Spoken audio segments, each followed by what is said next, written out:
نبی کی 9 بیویاں ہیں. جب ان ازواج نے آپ سے مانگا کہ بھئی ہمارے گھر میں 40 دن چولہا نہیں جلتا, پیسے نہیں ہیں, راشن نہیں ہے, تو آپ صلی اللہ علیہ وسلم نے کیا فرمایا؟ قرآن کی آیتیں نازل ہوئیں. یا ایھا النبی قل لازواجک, آپ اپنی بیویوں سے کہہ دیجئے اگر تمہیں دنیا کی دولت چاہیے تو میں تعالین امتعکن, میں تمہیں پیسے دے دیتا ہوں, واسرحکن سراحا جمیلا, اور عزت کے ساتھ تم سب کو رخصت کر دیتا ہوں. بھئی کسی پیسے والے سے شادی کر لو. کیوں اللہ نے ہمارے نبی کے لیے غربت کو سلیکٹ کیا تھا؟ حالانکہ آپ مالدار بننا چاہتے بن سکتے تھے, لیکن نبی آخری نبی ہے نا, تو اس میں کیا حکمتیں ہیں وہ میں بھی نہیں چھیڑوں گا. ہمارے نبی کی جو غربت تھی وہ اختیاری تھی. اختیاری کا مطلب آپ نے خود اپنے آپ کو مسکین رکھا ہوا تھا. یہ نہیں کہ آپ کے پاس پیسہ نہیں تھا, پیسہ آتا تھا سارا صدقہ کر دیتے تھے. صبح آیا شام تک نہیں بچا, شام کو آیا صبح تک نہیں بچا. لیکن مجھے اور آپ کو اس طرح کرنے کی شریعت میں اجازت نہیں ہے. آج سے پتہ چلے آپ نے سارے بینک خالی کیے, سارا سونا وونا, گھر کے پلاٹ کی فائلیں والے بیچ باچ کے, تمبو لگا کے روڈ پہ آ کے بیٹھ گئے اور بیگم سے کہہ رہے ہو رہنا اسی طرح رہو تمبو میں ورنہ نکلو. یہ آپ کو اجازت نہیں ہے. کیوں نہیں ہے؟ یہ ٹاپک نہیں ہے میرا, کیونکہ میں نے اگر اس ٹاپک پہ چلا گیا تو یہ جو ٹاپک آج لے کے چل رہا ہے وہ چینج ہو جائے گا. بس ابھی فی الحال یقین کر لیں کہ مولوی صاحب اگر کہہ رہے ہیں تو علم کی بنیاد پہ کہہ رہے ہوں گے. تو یہ نبی کے لیے اللہ نے اس طرز زندگی کو سلیکٹ کیا ہے, میرے اور آپ کے لیے یہ نہیں ہے. ہمارے اور آپ کے لیے کہ تمیز سے اچھے بچوں کی طرح کماؤ, کچھ جمع بھی کرو, خرچ بھی کرو, گھر والوں پہ ہاتھ بھی کھلا رکھو, اچھے بچوں کی طرح اس طرح سے زندگی گزارو, فنٹر بننے کی کوشش فرض واجب نماز روزہ یہ پورے کرو بس. لیکن نبی کا معیار اونچا تھا. تو نبی صلی اللہ علیہ وسلم نے فرمایا تعالینا امتعکن واسرحکن سراحا جمیلا, میں تمہیں رخصت کر دیتا ہوں, کسی مالداروں سے شادی کر لو. اس زمانے میں طلاق یافتہ بیوہ کی شادی ہونا کوئی مسئلہ نہیں تھا, ایک سے ایک رشتہ مل جاتا تھا. یہ تو ہمارے زمانے میں نحوست ہے کہ نہیں ہوتی شادیاں. اور اگر تم اسی طرح رہنا چاہتی ہو تو اسی طرح غربت میں میرے ساتھ گزارا کرنا پڑے گا. تو تمام کی تمام امہات نے, نبی نے ان کو طلاق کا باقاعدہ اختیار دیا. یہیں سے علماء نے مسئلہ نکالا ہے کہ طلاق مرد خود بھی دے سکتا ہے, بیوی کو طلاق کا اختیار بھی دے سکتا ہے.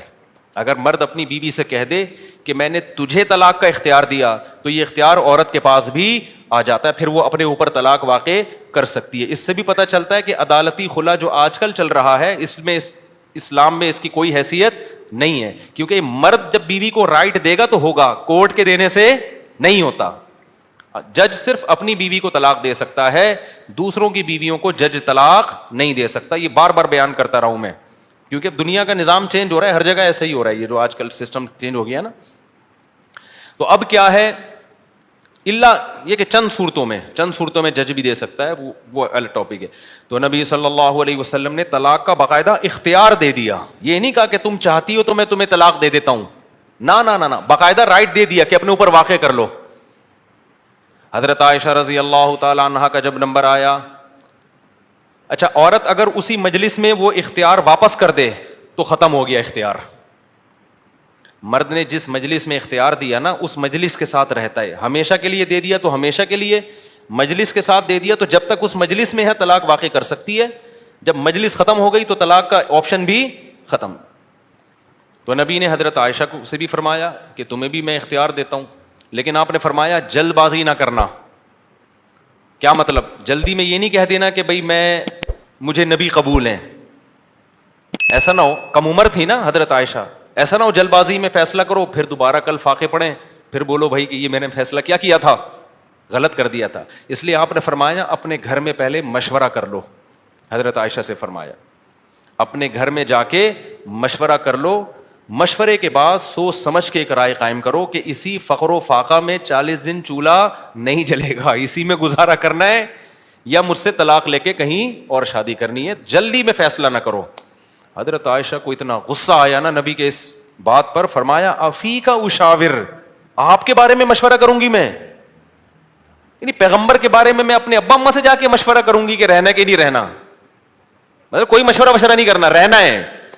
یہ جو غیر مسلم طنز کرتے ہیں نا کہ پیغمبر نے شادی کی اتنی کم عمر میں, اتنی بڑی عمر میں ایک 9 عمر لڑکی سے, تو اس 9 عمر لڑکی کو طلاق کا اختیار دیا جا رہا ہے. اور وہ کہہ رہی ہے کہ آپ کے بارے میں میں نے کسی سے مشورہ نہیں کرنا. یہ سوال ہی غلط ہے. افیک اشاور, یہ کیسے ہو سکتا ہے؟ آپ جیسا شوہر مجھے کہاں ملے گا؟ کوئی مشورہ نہیں, آپ کے ساتھ ہی رہنا ہے. تو یہ غیر مسلم جو اعتراض کرتے ہیں نا نبی پر, یہ مدعی سست اور گواہ چست. جس کے حق کی بات کر رہے ہیں حضرت عائشہ کی کہ معاذ اللہ ان کے ساتھ ظلم ہو گیا کہ کم عمر میں اتنی بڑی عمر سے شادی کرا دی ان کی. اس کم عمر کو تو یہ احساس نہیں ہو رہا, ان کو تو یہ ہو رہا ہے کہ اس سے اچھا رشتہ میرے لیے اس کائنات میں کوئی نہیں ہے. ہندو اور عیسائی کو اعتراض ہو رہا ہے کہ بچی پہ کیا ہو گیا؟ ظلم ہو گیا. اس کو کہتے ہیں مدعی سست اور گواہ بولو چست. جیسے کہ آپ لوگ بالکل بھی چست لگ نہیں رہے ہو مجھے اس وقت تراویح کی وجہ سے. تو یہ خود ہمارے پیغمبر کی ایک بہترین سیرت ہے کہ اتنی عمر میں ہو کے ایک کم عمر سے 9 عمر سے نکاح کیا, اور کھلانے پلانے کو بھی کچھ نہیں ہے, اور 8 سوکنے بھی ہیں, پھر بھی وہ کہہ رہی ہیں کہ آپ کے بارے میں مشورہ بھی نہیں کرنا میں نے. حالانکہ اب تو زندگی گزار چکی تھی نبی کے ساتھ. اگر وہ شروع میں فیصلہ معاذ اللہ غلط ہو گیا تھا شادی کا, تو اب تو ٹائم گزر چکا تھا نا, اب تو آپ کے پاس آپشن تھا بھائی میں نہیں رہتی. وہ کہہ رہی ہیں آپ کے بارے میں نے مشورہ بھی نہیں کرنا, اور یہ ناممکن ہے. یہ کیسی بات آپ کر رہے ہیں؟ میں آپ کے بارے میں کیسے مشورہ کر سکتی ہوں؟ خدا کی قسم کسی غیر مسلم میں غیرت ہوگی نا, غیرت, بھٹ دھرم اور ضدی نہ ہو, اس بات کو پیغمبر کی نبوت کی دلیل سمجھ کے محمد صلی اللہ علیہ وسلم پر ایمان لے کر آئے گا کہ آپ جیسی پاکیزہ سیرت اور آپ جیسے کامیاب شوہر اس کائنات میں گزرے نہیں ہیں. آج کوئی 50 سال کا 9 سال کی سے کر کے دکھائے, چند دن گزارے اور کھلانے کو روٹی بھی نہ ہو, اچھی بھلا جو بیوی ہوگی نا وہ مارکیٹ سے کیا ہو جائے گی؟ شارٹ ہو جائے گی. بلکہ آج جو مارکیٹ سے شارٹ ہو رہی ہیں بیویاں وہ والی ہو رہی ہیں جو جوڑ کی شادیاں, جو ظاہری اعتبار سے بھی جوڑ کی شادیاں. 25 سال کے لڑکے کی 24 سال کی لڑکی سے شادی ہو رہی ہے, 25 سال کا یہ پی ایچ ڈی بھی ہے, پروفیسر بھی ہے, اور کروڑ روپے کما بھی رہا ہے, اور بیگم غریب بھی ہے. پھر بھی جس دن مارکیٹ سے آٹا شارٹ ہوا, بیگم اسی دن مارکیٹ سے شارٹ ہو گئی. آٹا شارٹ ہونے کی فکر اتنی نہیں ہوتی جتنی اس کو بیگم کے شارٹ ہونے کی. ہمارے پاس تو کیسز آ رہے ہیں نا, کورٹ میں بھی آ رہے ہیں. ذرا سا بے روزگار ہوا, بیگم شارٹ. وہ کہتی تیرے میں ہے کیا جو میں تجھ سے تیرے ساتھ رہوں؟ ایک آٹا دے رہا تھا وہ بھی نہیں ہے بھائی. تو یہ محمد صلی اللہ علیہ وسلم کے بہترین شوہر ہونے کی دلیل. میدان جنگ میں آپ سے بہترین کمانڈر کوئی نہیں, سیاست میں آپ سے بہترین سیاست کسی کے پاس نہیں, گھر میں آپ سے بہترین شوہر کوئی نہیں. ایک ہی وقت میں تمام بہترین صفات اللہ نے اکیلے محمد صلی اللہ علیہ وسلم میں جمع کر دی, جبکہ اسباب اور وسائل بالکل بھی نہیں ہے. اسباب اور وسائل تو پیسے کو بولتے ہیں نا, وہ بالکل بھی نہیں ہے. اب میں وہ اس واقعے کی طرف آتا ہوں. اب مجھے بتاؤ, ہاں تو میں آپ سے یہ کہہ رہا تھا کہ بیگم صاحبہ کو خوب اچھا کھلائیں, جو خود پہنے اس کو پہنائیں, جو خود کھائیں اس کو کھلائیں. لیکن قدرت کی طرف سے اگر غربت آ گئی ہے بھائی تو پھر ٹینشن لینے کا نہیں ہے. پھر بیگم اگر کہتی ہے نہیں رہنا, کوئی بات نہیں بیگم, میں تو یہی کچھ کھلا پلا سکتا ہوں, رہنا ہے رہو, نہیں تو پتلی گلی سے نکلو, ہم کسی اور سے شادی کر لیں گے. ایک دم سے نہ نکال دو, پہلے مجھ سے مشورہ لے لینا. بعض دفعہ خواتین غصے میں بھی کہہ رہی ہوتی ہیں مجھے چھوڑ دو, ایک دم وہ غصے میں کہہ رہی ہوتی ہیں, 4 دن کے بعد ان کا موڈ بدل جاتا ہے. خود سے کچھ نہ کرو, مشورہ لے لیا کرو. میرا تو مقصد صرف یہ بتانے کا ہے کہ ٹینشن لینے کا نہیں ہے. ایک تو بے روزگاری کی ٹینشن, اوپر سے ایک اور ٹینشن اپنے اوپر مسلط کرو تو پاگل ہو جاؤ گے. ٹینشن نہیں, ٹینشن صرف ایک چیز کی لینی ہے بھائی, وہ جو حدیث میں آتا ہے من کانت الآخرۃ ہمہ, جس نے آخرت کو اپنی ٹینشن بنا لیا تو اللہ اس کی تمام ٹینشنوں کو ختم کر دیتے ہیں, اس کی فکریں سمیٹ دیتے ہیں. ہماری ٹینشن بس یہ کہ آخرت میں بخشش ہو جائے. نہ بیگم ٹینشن ہے ہماری, نہ بچے ہماری ٹینشن ہے, نہ کوئی اور ہماری ٹینشن ہے, نہ گورنمنٹ ہماری ٹینشن. میری ٹینشن یہ ہے کہ مجھ سے قیامت کے دن سوال ہوگا, میں اس سوال میں پورا اترتا ہوں یا نہیں. اب آٹا مہنگا ہونے کی ٹینشن ہم کیوں نہیں لے رہے کہ ہماری وجہ سے نہیں ہوا, میری وجہ سے ہوا ہوتا نا تو میں ٹینشن لیتا کہ آخرت میں چترول کس کے لگیں گے, میری وجہ سے تھوڑی ہوا ہے. اب اگر ہمارے پاس مسائل ہیں تو مہنگا آٹا خریدیں گے, وسائل نہیں ہیں تو بیگم کو بولیں گے پاپے چائے میں ڈبو کے, پاپے بھی آٹے کے بنتے ہیں.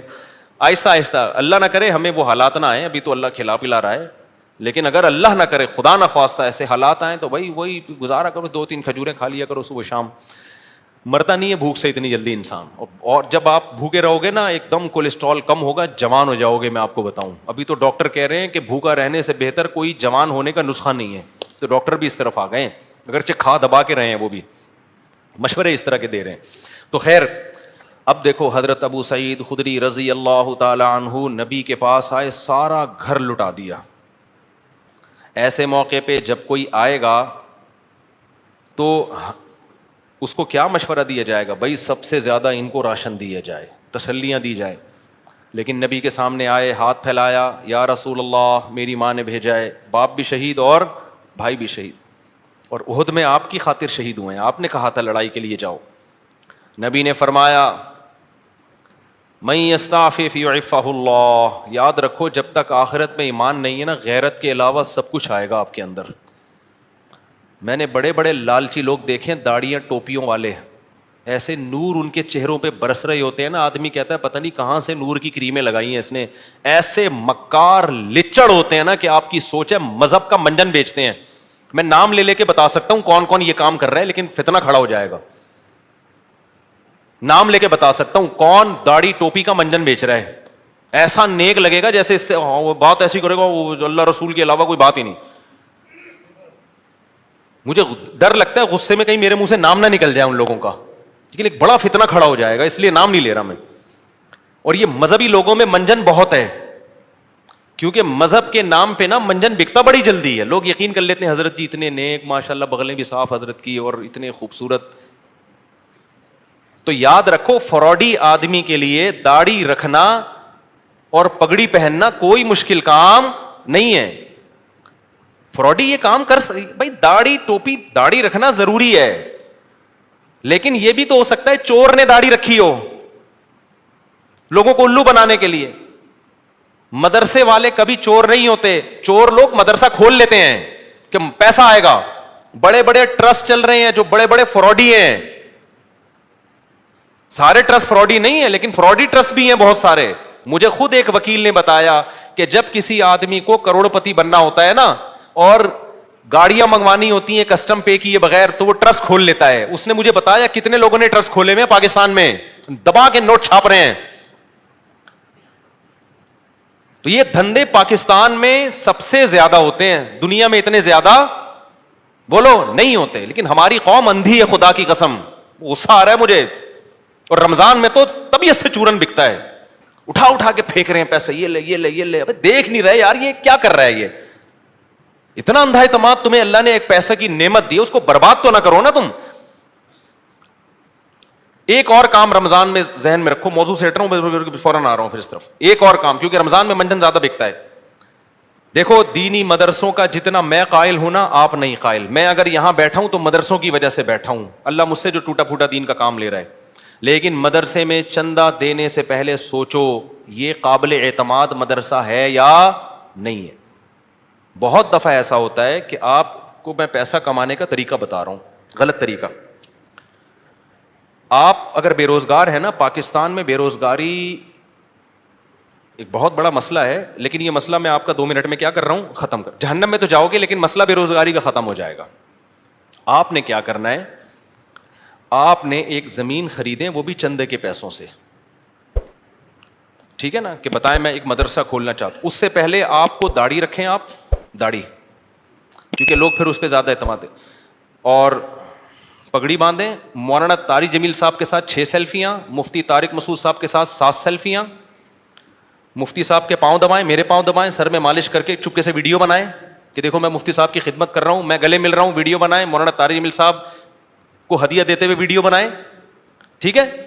ایک بیان ان سے اپنے حق میں کروا لیں گے, بہت اچھا ہے, آدمی بیان تو کر ہی دیتا ہے نا. میرے پاس بھی کوئی آئے گا اچھا ہی لگ رہا ہے بھائی, اچھا ہے ماشاءاللہ. چند چیزیں اس طرح, ڈاکٹر ذاکر نائک سے ملاقات ہو جائے تو سبحان اللہ, ایک آدھ سیلفی وہاں سے لے لی آپ نے.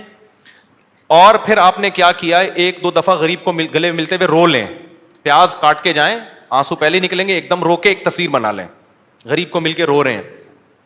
بہترین, خدا کی قسم ایسا طریقہ ہے نا, تم نوٹ تمہارے پاس نا رکھنے کی فرصت نہیں ہوگی, یار کدھر رکھوں, تھیلے بھر گئے سارے. اس کے بعد آپ نے کیا کرنا ہے, آپ نے اناؤنس کرنا ہے میں ایک مدرسہ بنا رہا ہوں, یتیم خانہ کھول رہا ہوں.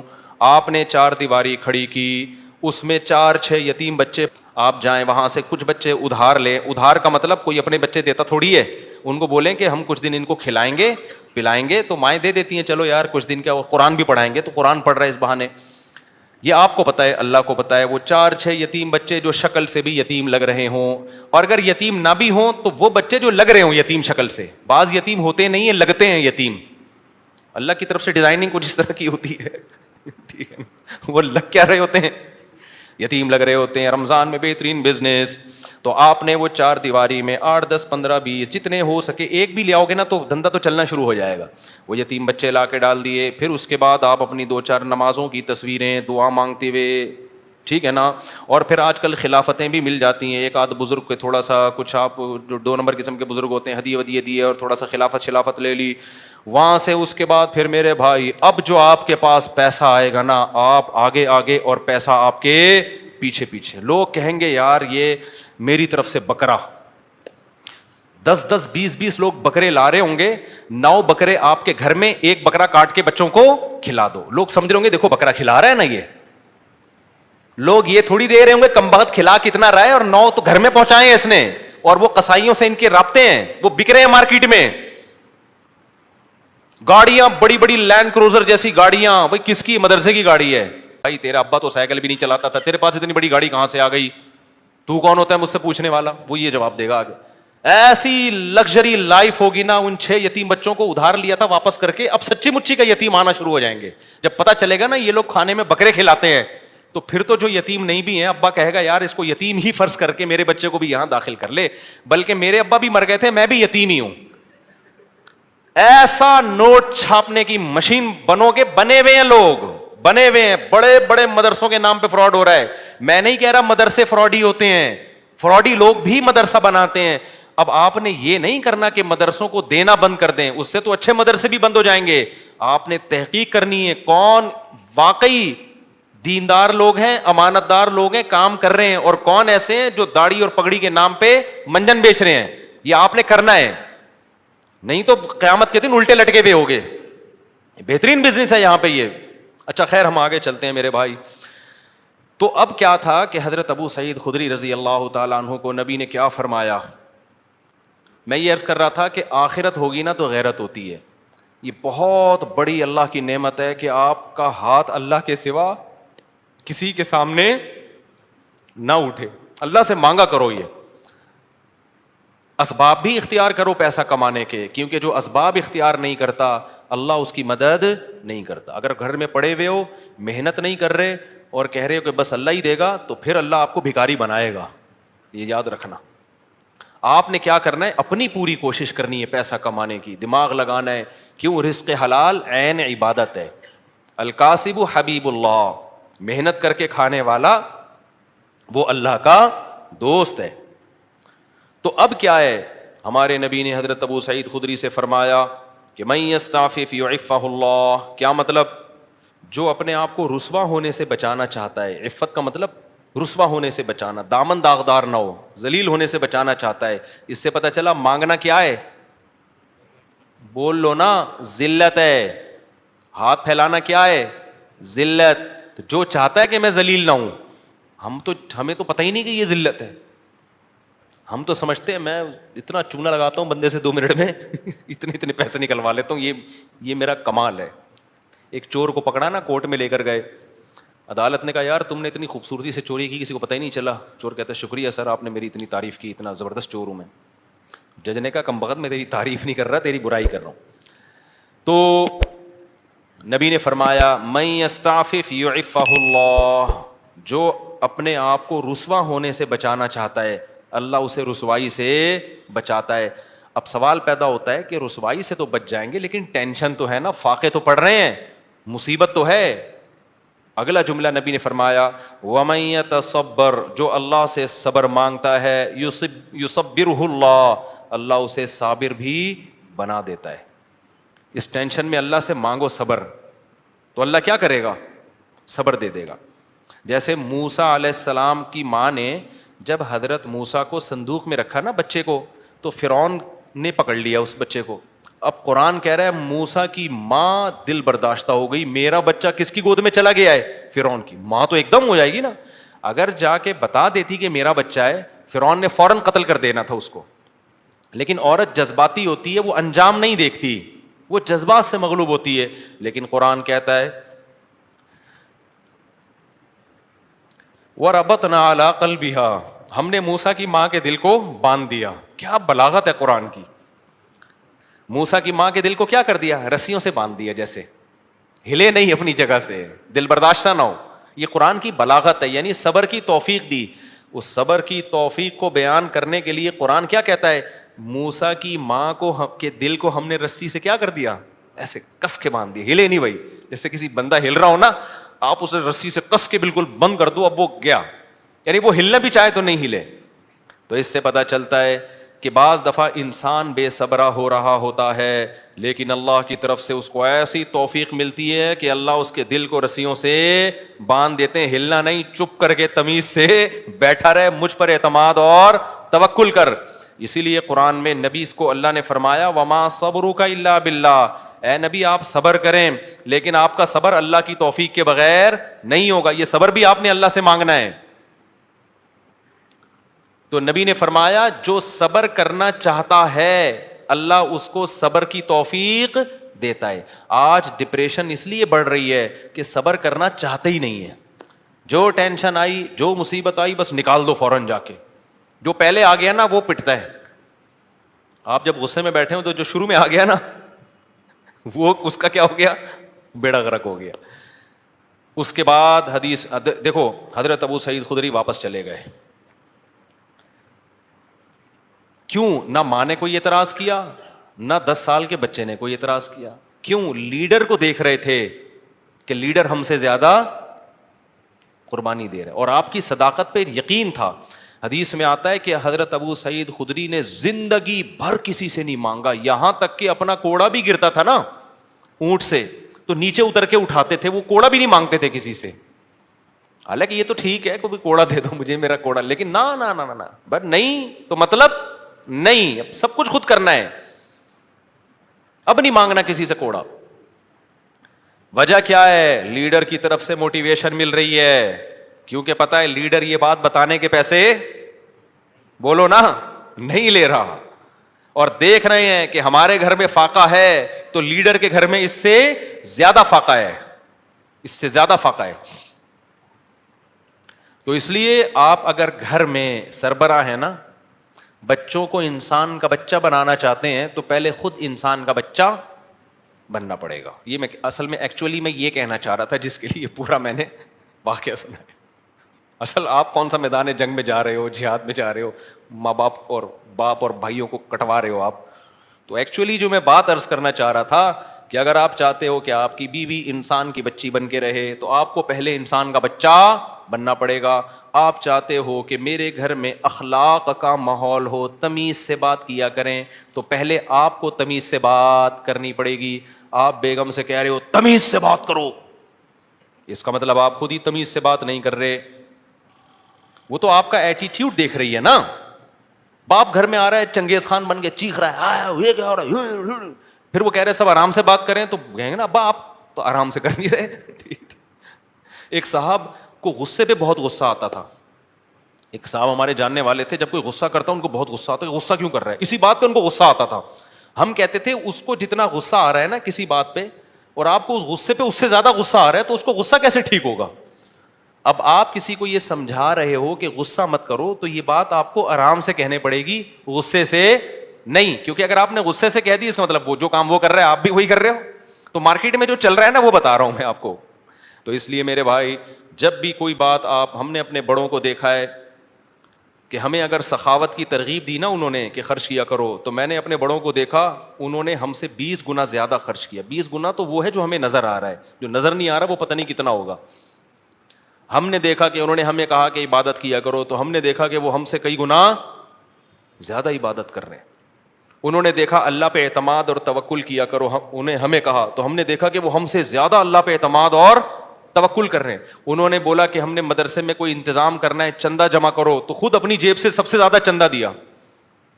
نہیں آ رہی بات, چھوڑو رہنے دو, ایسے ہی ٹھیک ہے. تو گھر میں بچوں کو عمل دکھایا کرو, آپ اگر اپنے بیٹوں کو سمجھاتے ہو کہ بہنوں کے ساتھ اچھا سلوک کرو، یہ اس زمانے کی بات ہے جب گھر میں بچے بچیاں ہوا کرتے تھے، اب تو ایک آدھ ہوتا ہے، اب تو وہ سارا سیٹ اپ ہی برباد ہو. پہلے یہ ہوتا تھا 7-8 بہن بھائی ہیں تو ماں باپ بھائیوں کو حکم دیتے تھے بیٹوں کو کہ بھی بیٹیوں کا بھی خیال کرنا. اب تو ٹیاں ہے ہی نہیں، ٹی رہ گئی ہے، بیٹیاں نہیں ہوتی، ایک آدھ بیٹی ہوتی وہ خود ہی اپنا خیال رکھ لے گی، اس کے لیے آپ کو نہ وصیتیں کرنے کی ضرورت نہ تکلف کی. یہ ان لوگوں کی بات کر رہا ہوں جن کے ہاں بچے ہوتے ہیں، خاندان ہوتے ہیں، چاچے مامے خاندان گھر آباد ہوتے ہیں، تو ان کے لیے خصوصی پیکیج ابھی میں پیش کر رہا ہوں کہ جب وہ اپنے بیٹوں کو سمجھائیں کہ اپنی بیٹیوں کا خیال کرنا، تو کیا مطلب بھائیوں کو سمجھا رہے ہیں بہنوں کا، تو پھر آپ نے ان کے سامنے اپنی بہنوں کا خیال کر کے دکھانا ہے. اپنی بہنوں کو دعوت دو، ان کو ہدیے دو، ان کو پیسے دو، بچوں کو پتا چلے ہمارا ابا اپنی بہنوں کا اتنا خیال کرتا تھا تو ہمیں بھی ابا کے جانے کے بعد اپنی بہنوں کا خیال کرنا ہے. ان کو پتا ہے ابا کے پاس نصیحتوں کے علاوہ کچھ بھی نہیں ہے، ٹھیک ہے. پوری تقریر ابا کی 1 گھنٹے کی ہوتی ہے، لیکن ابا کی جب بہنیں آتی ہیں تو ابا 5 روپے بھی خرچ کرنے کے لیے تیار نہیں ہے. بچوں کو آپ نے کہا کہ دیکھو بیٹا، تمہارے بھائیوں میں کوئی غریب ہو جائے، بھائیوں میں پہلے ہوتے تھے، اب بھائی نہیں، ایک آدھ بچہ ہی بس، سارا برباد ہوگا. مجھے تو اتنا غصہ آتا ہے نا، پکڑ کے چترول لگانا شروع کر دوں کہ تم لوگوں نے فیملی پلاننگ والوں کی باتوں میں آ کے کیسا بیڑا غرق کباڑا کر دیا اپنے گھروں کا یار، سارا فیملی سسٹم تباہ کر دیا. اس کے لیے شادی کرنے کی ضرورت ہی نہیں تھی تم لوگوں کا یار. شادی تو ہوتی بچے پیدا کرنے کے لیے، ایسے ہی تھوڑے دن رہ گئے تھے زندگی گزار لیتے. ٹینشن، بیگم کی ٹینشن کی بھی کیا ضرورت ہے، اور اگر ٹینشن لے لیے تو ایک آدھ بچے سے زیادہ تو پھر اس کی ٹینشن ہوتی ہے. بچوں کی وجہ سے تو بیوی کو پال رہا ہوتا ہے آدمی. خیر اب یہ باتیں پھر خواتین ناراض ہوتی ہیں، ویسے بھی پالتا ہے، ایسا نہیں ہے صرف بچوں کی وجہ سے، تو بلکہ پالتا کہاں ہے، خود پلتی ہیں. تو میرے بھائی میں یہ عرض کر رہا تھا کہ آپ نے بیٹوں کو سمجھانا ہے کہ اگر تمہارے بھائیوں میں سے کوئی غریب ہو جائے تو جس بھائی کو اللہ پیسہ دے گا اس نے اپنے غریب بھائیوں کا خیال کرنا ہے. یہ تقریر جب سمجھ میں آئے گی جب بچے دیکھیں گے ہمارے ابا ہمارے چاچا اور تایا کا خیال رکھتے ہیں. نہیں آ رہی سمجھ؟ آپ کے بھائیوں میں کوئی غریب ہو جائے نا، ایسا نہ کرو کہ وہ آ کے آپ سے بھیک مانگے، یار اللہ کے نام پہ کچھ دے دے، تو گاڑیوں میں گھوم رہا ہے، کچھ ہمیں بھی دے دے. آپ نے پہلے سے ہی ان کو دینا شروع کر دینا ہے، ان کا حصہ ہے. وفی اموالہم حق للسائل والمحروم وآت ذی القربى حقہ. اللہ کہتے ہیں رشتہ داروں کو ان کا حق دو. تو رشتہ داروں میں تو بھائی بہن سب سے پہلے ہیں بھائی. اللہ کہہ رہی ہے ان کا رائٹ ہے، ان کا حق ہے. آپ کے پاس پیسہ ہے، وہ غریب ہیں، تو میں نہیں کہہ رہا ان کو وہی اسٹینڈرڈ دے دو جو آپ کا ہے، اتنا تو کرو نا کہ کچھ تو تھوڑا سا خیال کرو ان کا. ایک کے پاس پیسہ آ جاتا ہے، دوسرا پیچھے پڑا ہوا ہوتا ہے اور وہ کہتے ہیں تجھے ضرورت کیا ہے، تو ضرورت کیا ہو. بھائی بھائیوں کو بہنوں کو ضرورت کی وجہ سے نہیں دیا جاتا. کس وجہ سے دیا جاتا ہے؟ رشتے کی وجہ سے دیا جاتا ہے. یہ اللہ کا حکم ہے. اگر آپ آخرت پر ایمان رکھتے ہو آپ کو یہ کرنا پڑے گا. نہیں رکھتے تو جیسے انگریز زندگی گزار رہا ہے، وہ بیوی کو بھی نہیں کھلاتا، وہ ماں باپ کو نہیں کھلاتا، تو آپ بھی نہ کھلاؤ. تو ایک فیصلہ کر لو، انگریزوں کے طریقے پہ چلنا ہے یا اسلام کے طریقے پہ چلنا ہے. اسلام کے طریقے پہ اگر چلنا ہے تو رشتہ داروں پہ بھی خرچ کرنا پڑے گا، بیوی بچوں پہ بھی خرچ کرنا پڑے گا، والدین پہ بھی خرچ، دیکھو جملہ مکمل ہی نہیں کر رہے، کرنا پڑے گا. تو حضرت ابو سعید خدری کو نبی نے کیا فرمایا؟ جو اللہ سے صبر مانگتا ہے اللہ صبر دیتا ہے. بڑی خاندانی بات. اب اس کا یہ مطلب نہیں ہے کہ مانگنے والوں کو دینا چھوڑ دو، ان کو آپ یہی مشورے دیا کرو. آئندہ کوئی آئے بھکاری تو آپ کو حدیث میں آتا ہے حضرت ابو سعید خدری آئے تھے تو نبی نے ان کو مشورہ دیا تھا، تو میرا بھی مشورہ یہ اللہ سے مانگ جا کے. نبی نے ہر ایک کو یہ مشورہ نہیں دیا، لیول دیکھا لوگوں کا. بہت سے صحابہ آئے، نبی نے ان کو دے دیا کہ ان کا توکل کا وہ لیول نہیں تھا. ابو سعید خدری تو لیڈر تھے نا، بعد میں لیڈر بنے ہیں، جنگوں میں کمانڈر بنے ہیں، علم کے مفتی بھی بنے حضرت ابو سعید خدری. ان صحابہ میں ہر ایک مفتی نہیں تھا، چند مخصوص لوگ تھے جو فتویٰ دیا کرتے تھے. تو مذہبی لیڈر تھے نا حضرت ابو سعید خدری، اس لیے ان کو تیار کیا نبی نے کہ ان کا لیول توکل کا اونچا ہوگا. تو اب یہ جو بیچارہ عام بھکاری آ رہا ہے اس کو وہ والے توکل پہ نہ چڑھاؤ بھائی، ٹھیک ہے نا، جس پہ خود بھی نہیں ہو.